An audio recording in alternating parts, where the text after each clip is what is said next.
And as I started to work and I started to drift off to a happier place, it happened. He farted.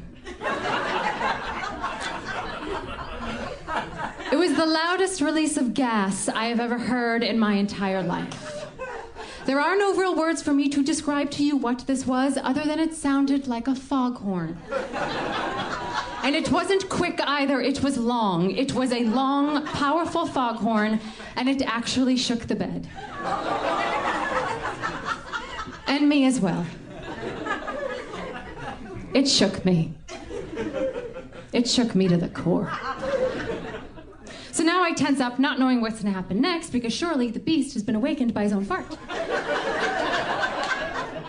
But nothing, he doesn't stir. And then it happens again, and again, and again. He proceeds to fart every 2 minutes for the next hour. Some more powerful than others. Each one had its own little quirky personality. One came with such force that it actually lifted him from the bed. One had such a deep, bellowing nature that I was frightened that Ireland had been altered at its core. I curled up into a ball and pushed myself as far over the other side of the bed in order to comfort myself and make a small target.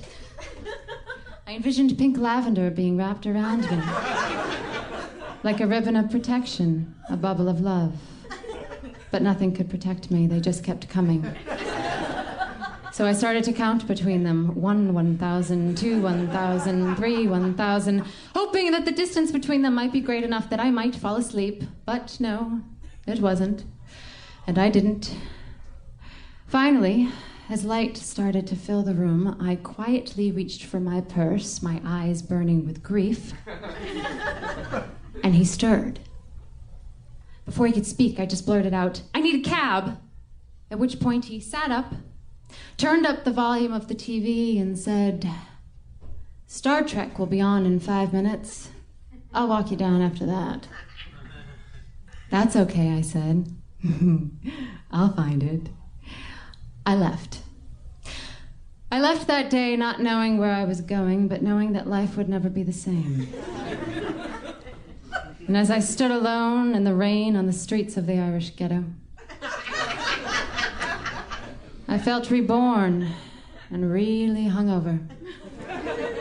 And I needed to find peace in that moment with myself and with the fact that my Daniel Day-Lewis is a flatulent Trekkie. Now, you would think it would end there, but it doesn't.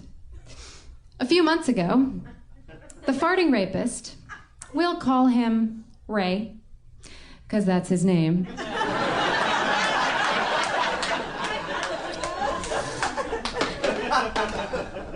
He Facebook friend requested me